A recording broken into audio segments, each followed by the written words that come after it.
Simon from Grand Rapids, Michigan. You're on the air. Hey, I love those Symphony of Science videos, by the way. Good. They're nice, aren't they? One of the reasons I was calling is I watch the show a lot, and I notice a lot of people call in regarding issues of the nature of consciousness, and they often, it's like they're aware of kind of I guess what they call the hard problem of consciousness, like what David Chalmers, the philosopher, kind of put forward as an argument. But they're always talking about in kind of like religious terms of spirits and souls. And I was just wondering if you're aware of that whole debate or in cognitive science about where quality comes from, if it's an emergent property, if it's an illusion. A little bit. You know, one of the things that religions seem to like to do is they like to find a mystery and then spin it, give it a religious interpretation. And the notion of the brain, which is a very, very complex organ in our body, and the emergent property of consciousness, that's just ripe area for that sort of behavior, and I think that's what you're seeing there. So it's a God of the gaps idea. And I think we're going to see a lot more of that as we sort of learn more about the brain and how intricate and interesting it is what's going on in there. I think that sort of interpretation is going to persist for many, many years. So I think you're just seeing the beginning of it. I think what's the reason that I kind of got motivated to call in is and callers calling in. We had two callers call in and talk about reincarnation. I think that's all part of the whole reason people can conceptualize that as even being a possibility is because there's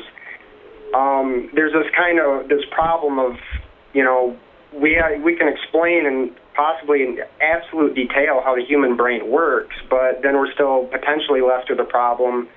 Again, potentially left with the problem of why the processes of perceiving color and things like that perceiving light manifest as color. And like qualia and things like that. Yeah, there's a lot of sort of mysterious stuff there, right? I think it's necessary to point out that, like Francis Crick and Steven Pinker, there are people on the other side of this debate that don't agree that this is a hard problem.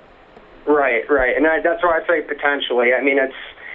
Chalmers is saying it's a problem, and you got Dennett saying it's overblown, and it's actually probably a smoke and mirrors act of the brain. I was just wondering what you guys, if you have a position on that, or I know it's a question mark, but after reading quite a bit on qualia, I fail to see the problem. I just can't wrap my brain around why it's a problem. But there's other people that seem to get it. But I've read it, and to me it's just like, why is this confusing for somebody? I don't understand why it's a problem. So I tend to lean toward Crick and Pinker on that. Right. I can see it being kind of a problem as to, I can see how somebody can make the argument that a color can't be reduced to material components. But then again, it could just exist and doesn't necessarily need a justification, just like the universe. I just see it as this is how the brain perceives light. Right. Well, yeah, and then there's the whole philosophical. I don't want to tie the show up too much. I just was wondering what your position was on it, and just to say that I think a lot of callers are kind of getting sort of aware of that, but they're thinking about it in religious terms, like, oh, that's your spirit, that's your soul, sure. Right. Anyway, well, thanks for taking the call. Okay, Simon. Yep. Bye. Bye. Julie, right? Oops. Okay. Well, there are a lot of seemingly mysterious things, right? It's like our personalities persist over time, our identities persist over time. Well, it's mysterious because neuroscience is new, considering in history. But what it has discovered already, to me, is just amazing and points to always, again and again, the brain. Mm-hmm. Everything ever successfully explained has been explained by a natural cause. Those things that are attributed to supernatural cause have not been explained. Mm-hmm. So so far there is natural causes or unexplained phenomenon. There is no supernatural explanation that has ever been verified. Sure. Okay, let's go on to Dan in Hilton, New York. Got a lot of New York and New Jersey folks calling. Hello, welcome. Hi, Tracie and Dan. How are you today? Good. What's up? I'm an atheist from the burned-over district in upstate New York. And I've had a few conversations with theists, and one of the things I've found kind of underpinning a lot of belief is this concept of an intelligence, kind of a disembodied, free-floating intelligence, if you would. In fact, intelligence that cares a lot about you. Yeah. Right. That's right. But my response is that intelligence is really a measure of the function of the brain and necessarily contingent upon a brain being present, much like, if you would, you can't have color without light. Correct. You can't have intelligence without a brain. And I just wondered what your comments were about that. I actually have a caller on YouTube. There's like a clip on YouTube where we took a call and somebody asked, like they said that they believed that God was disembodied intelligence, and I said, where have you ever seen intelligence without a brain or something to that effect? And he said, I never have. And I said, then why are you saying this? Right. What else can you say? Why are you making something up that you know does not align with reality? I don't know why a person would say such a thing. Yeah, and even in the computer world, you can make the analogy that the computer is like a brain, and it's making decisions. And the other thing that makes me angry about that, it's the same sort of thing. Yeah. They will use this. They'll say something about, God is intelligent, and then you say, and you'll be like, oh, okay, let's say you have no concept of God. They come to you, they say, you tell me, what's your God model? Well, my God is intelligent. Okay, so then you make assumptions, like you're saying. You have this assumption. There's a brain.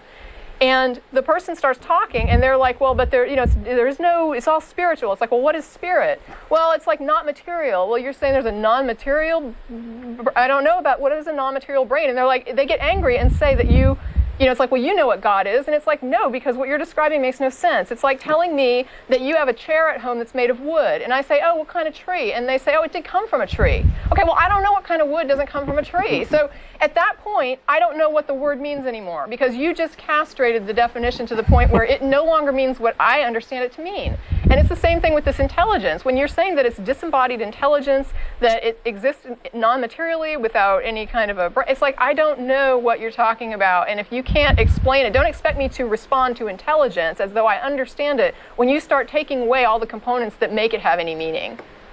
Right. Yeah, and I find that in many cases it does come down to the definition, but theists have never really thought about that before, and having them think about that can be a valuable lesson. I agree. Right. Well, okay, yeah. Well, I appreciate it. Thank you. Thank you. Thank you. Well, certainly one of the ways to have a lot of frustration is to have a debate with somebody where you don't agree on the definitions, right?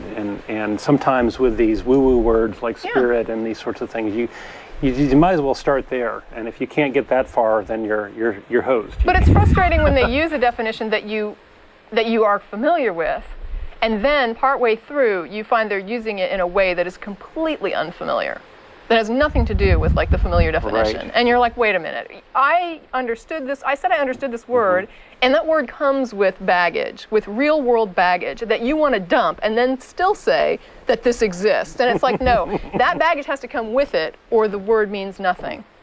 Right. I mean, right. Or invent a new word for the sake of this conversation. Yeah, I mean, if I told somebody, right? intelligence, and I said, well, for example, this pen has intelligence. It's like, what am I talking about? I mean, what do I mean? Now you're wondering, what do I mean? You would start getting confused and saying, do you mean the kind of intelligence that, I mean, are you thinking this pen is thinking? I mean, that's what you would wonder. And until I explain that I didn't think that, I mean, if I do say that I think it is thinking, then comes the question, where the hell's the brain? Right. I mean, what is the capacity for this pen to think? And what is the capacity for nothing to think? It's in the ballpoint for sure. I don't know. Retractable. Okay. Retract that statement. Okay. Okay. Okay.